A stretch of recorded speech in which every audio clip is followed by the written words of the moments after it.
हमारे दिमाग के जो रैंडम एक्सेस सिस्टम है, रैंडम 2 टाइप की मेमोरीज़ होती हैं या ब्रेन फंक्शन 2 टाइप का होता है, जो एक जो बैकग्राउंड में चलता रहता है और एक जो जब हम सो जाते हैं, तो कुछ समय के लिए अपनी सक्रियता को कम कर देता है ताकि हमारे ब्रेन की रिपेयर हो सके। बिल्कुल वैसे ही जो लगातार एक गाड़ी जो पैदा होने से पहले शुरू हुई और जन्म और मृत्यु तक चलती रहती है, ऐसी गाड़ी को भी रिपेयर की ज़रूरत होती है, मेंटेनेंस की ज़रूरत होती है, हीलिंग की ज़रूरत होती है।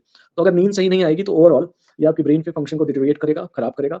समय के साथ-साथ मस्तिष्क की सक्रियता कम होती रहेगी, तो जो हायर फंक्शन है, जिसमें सोचने-समझने, चीज़ों को याद रखने, समय पे चीज़ों को रिकॉल करने की क्षमता या नए आइडियाज़ आना, ये सारी चीज़ें आना बंद हो जाती हैं और जब ये इस प्रकार से आपके जो परफ़ॉर्मेंस है या कार्यक्षमता है उसको प्रभावित करने लगता है, तो इसको हम इनसोम्निया बोलते हैं।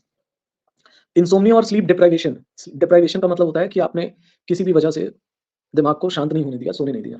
इनसोम्निया अलग चीज़ है, स्लीप डिप्राइवेशन अलग चीज़ है।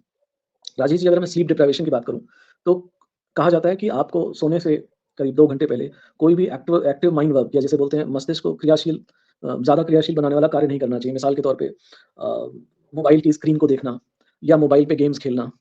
गाने सुनना एक अलग बात होती है कि आप हाँ, आपने सूदिंग म्यूज़िक लगा दिया, आवाज़ चल रही है, आप सोते-सोते सुन गए। लेकिन अगर आप लगातार समय तक या जो स्क्रीन टाइम अगर आपका लगातार बना हुआ है, क्योंकि जो स्क्रीन की ब्राइटनेस होती है, ये भी आपके दिमाग को बहुत तेज़ी से एक्टिवेट करती है। इनफैक्ट कहा जाता है कि दिमाग का जो 2 तिहाई हिस्सा है, वो सिर्फ़ इस बात को एनालाइज़ करने में बिज़ी रहता है कि आपकी आँखें देख क्या रही हैं।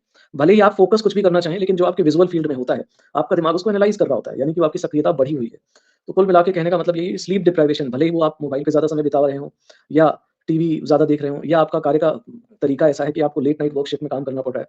तो स्लीप डिप्राइवेशन एक अलग चीज़ होती है और इनसोम्निया एक अलग चीज़ होती है। Sleep deprivation basically lifestyle disorder है, जिसमें हम कोई भी दवा का उपयोग करना अनावश्यक समझते हैं, जिसमें हम सिर्फ़ जो बिहेवियरल थेरेपी है, बायोफीडबैक है, योगा है और लाइफ़स्टाइल मॉडिफ़िकेशन इसको हम इस प्रकार से ठीक कर सकते हैं।